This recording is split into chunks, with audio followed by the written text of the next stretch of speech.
انسان عبادات تو کرتا ہے، لیکن ہم نے یہ کبھی نہیں سوچا کہ میری عبادت اللہ رب العزت کے ہاں کس درجے کی ہے۔ آخر وجوہات کیا ہیں، اسباب کیا ہیں کہ ایک انسان کی نماز اللہ رب العزت قبول کر رہے ہیں، رات کو 10 آیات کا قیام کرے، اللہ رب العزت اس کا نام غافل لوگوں سے نکال دیں، اور ایک انسان پوری رات کا قیام کرے، اس کو اللہ رب العزت اجر و ثواب سے نہیں نواز رہے۔ ایک انسان صرف ہاتھ اٹھا لے، اللہ اس کی دعا کو قبول کر لیں، اور دوسرا انسان اللہ سے مسافر ہونے کی حالت میں، پراگندہ حال ہونے کی حالت میں اللہ سے مانگے، اللہ اس کی دعا کو قبول نہیں کر رہے۔ آخر وجوہات کیا ہیں؟ بسم اللہ الرحمن الرحیم، الحمدللہ رب العالمین، والصلاة والسلام علی اشرف الانبیاء والمرسلین، اعوذ باللہ من الشیطان الرجیم، بسم اللہ الرحمن الرحیم، وما امروا الا لیعبدوا اللہ مخلصین لہ الدین۔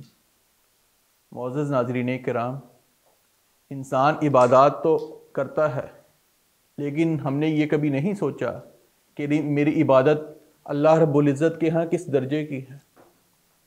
ایک انسان نماز پڑھتا ہے، اس کے متعلق اللہ رب العزت نے فرمایا ان الصلاۃ تنہی عن الفحشاء والمنکر۔ انسان کی نماز پڑھی ہوئی اس کو برے کاموں سے، بے حیائی سے روکتی ہے۔ دوسرے انسان نے نماز پڑھی، اللہ رب العزت نے فرمایا ویل للمصلین، اس نماز پڑھنے والے کے لیے ہلاکت ہے۔ وجوہات کیا ہیں، اسباب کیا ہیں، اس کو آگے جا کے ذکر کرتے ہیں۔ ایک انسان روزہ رکھتا ہے، نفلی روزہ رکھا، اللہ رب العزت نے اس انداز سے قبول فرمایا کہ فرمایا من صام یوما فی سبیل اللہ بعد اللہ وجہہ عن النار 70 خریفا۔ ایک انسان نے نفلی روزہ اللہ کی رضا کے لیے رکھا، اللہ نے 70 سال اس کو جہنم کی آگ سے دور کر دیا۔ دوسرے انسان نے فرضی روزہ رکھا، آپ علیہ الصلاۃ والسلام نے فرمایا اللہ رب العزت اس بندے کے بارے میں یہ اعلان کرتے ہیں رب صائم لیس لہ من صیامہ الا الجوع۔ بہت سے روزے دار اللہ کے نزدیک ایسے بھی ہیں، سارا دن بھوک برداشت کرتے ہیں، پیاس برداشت کرتے ہیں، لیکن اجر و ثواب اللہ رب العزت کی طرف سے نہیں ملتا۔ صرف ان کو سارا دن بھوکے رہنے کی وجہ سے شاید ان کا معدہ تو درست ہو جائے، شاید میڈیکل طور پر ان کو کوئی فائدہ ہو جائے، لیکن اجر و ثواب اللہ رب العزت کے ہاں نہیں ملتا۔ ایک انسان رات کا قیام کرتا ہے، رات کے قیام کے بارے میں آپ علیہ الصلاۃ والسلام نے فرمایا کہ جو شخص رات کو 10 آیات کو معمول بنا لے، 10 آیات کا قیام کرے، اللہ رب العزت اس کا نام غافلوں کی لسٹ سے نکال دیتے ہیں۔ اور دوسرا انسان پوری رات قیام کرے، اس کے بارے میں آپ علیہ الصلاۃ والسلام نے فرمایا رب قائم لیس لہ من قیامہ الا السحر۔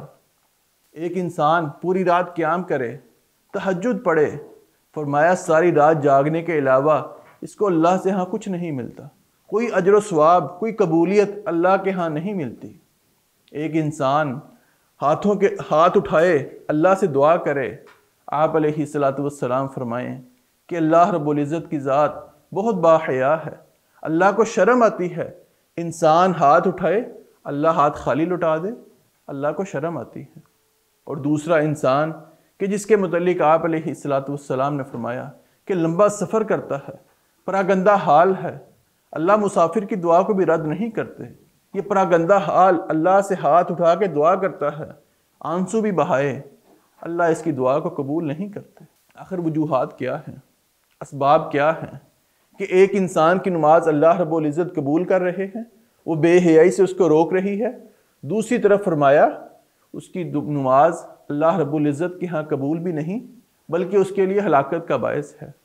ایک انسان کا نفلی روزہ اس کو 70 سال جہنم سے دور کر رہا ہے، اور اس کا فرضی روزہ فرمایا بھوک پیاس کے علاوہ اس کو کچھ نہیں مل رہا۔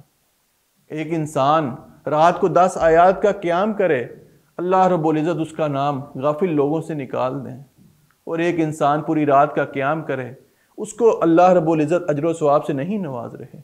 ایک انسان صرف ہاتھ اٹھا لے، اللہ اس کی دعا کو قبول کر لیں، اور دوسرا انسان اللہ سے مسافر ہونے کی حالت میں، پراگندہ حال ہونے کی حالت میں اللہ سے مانگے، اللہ اس کی دعا کو قبول نہیں کر رہے۔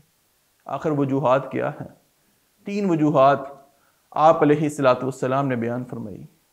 وما امروا الا ليعبدوا الله مخلصین لہ الدین۔ انسان اگر نیت کر لے کہ یہ کام میں نے اللہ کی رضا کے لیے نہیں کرنا، لوگوں کو دکھانے کے لیے کرنا ہے، تو اس کی نیت کے مطابق اللہ رب العزت اس کے اجر و ثواب میں کمی کا باعث ڈال دیتے ہیں۔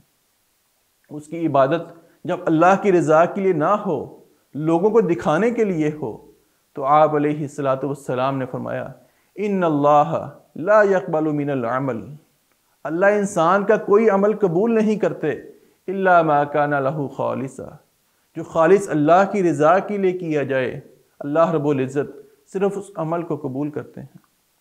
دوسری وجہ کہ عمل انسان کا حدیث کے مطابق نہ ہو، آپ علیہ الصلوۃ والسلام کے بتائے ہوئے طریقے کے مطابق نہ ہو، تو پھر بھی انسان کا عمل قابل قبول نہیں ہے۔ من عمل عملا لیس علیہ امرنا فہو رد۔ آپ علیہ الصلوۃ والسلام نے فرمایا انسان جتنا مرضی بڑا عمل کر لے، اگر اس کا عمل ہمارے طریقے کے مطابق نہیں ہے، فرمایا وہ قابل قبول نہیں ہے۔ انبیاء علیہ الصلوۃ والسلام کے بعد سب سے بہترین ہستیاں صحابہ اکرام کی ہستی ہیں۔ بہترین مساجد میں سے ایک مسجد مسجد نبوی بھی ہے۔ ذرا تصور کریں، عمل کرنے والا اگر کوئی صحابی ہو، عمل کرنے کی جگہ بھی مسجد نبوی ہو، جو عمل کیا جا رہا ہے وہ بھی نماز ہو، جو آپ علیہ الصلوۃ والسلام کی آنکھوں کی ٹھنڈک ہے۔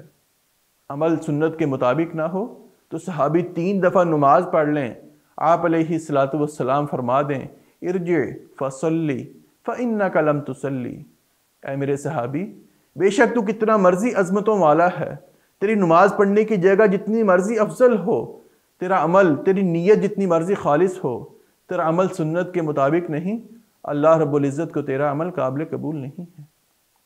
اور آخری عمل، انسان جتنی مرضی نیک عبادات کر لے، سنت کے مطابق عمل کر لے، اگر اس کا مال حلال کا نہ ہو تو اس کی کوئی بھی عبادت اللہ رب العزت قبول نہیں کرتے۔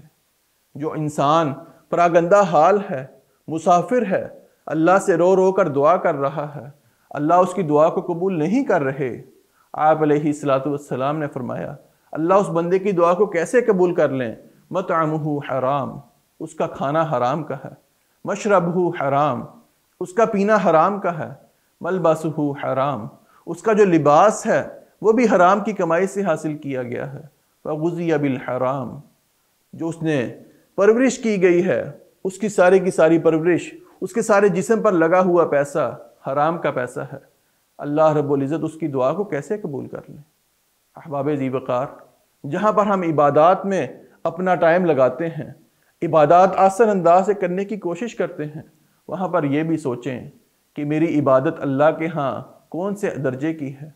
جو عبادات قبول ہو رہی ہیں، میری عبادت اس طرف ہے، یا جن عبادات کو اللہ رب العزت کرنے کے باوجود رد کر رہے ہیں، قابل قبول نہیں ہیں، میری عبادت اس لوگوں کی صف میں شامل ہو رہی ہے۔ اللہ رب العزت سے دعا ہے اللہ رب العزت ہم جو بھی عبادات کریں خالص اللہ کے لیے کریں، آپ علیہ الصلوۃ والسلام کے سنت کے مطابق کریں، اور جو ہمارا مال ہو وہ حلال کا مال ہو۔ وآخر دعوایا ان الحمد للہ رب العالمین۔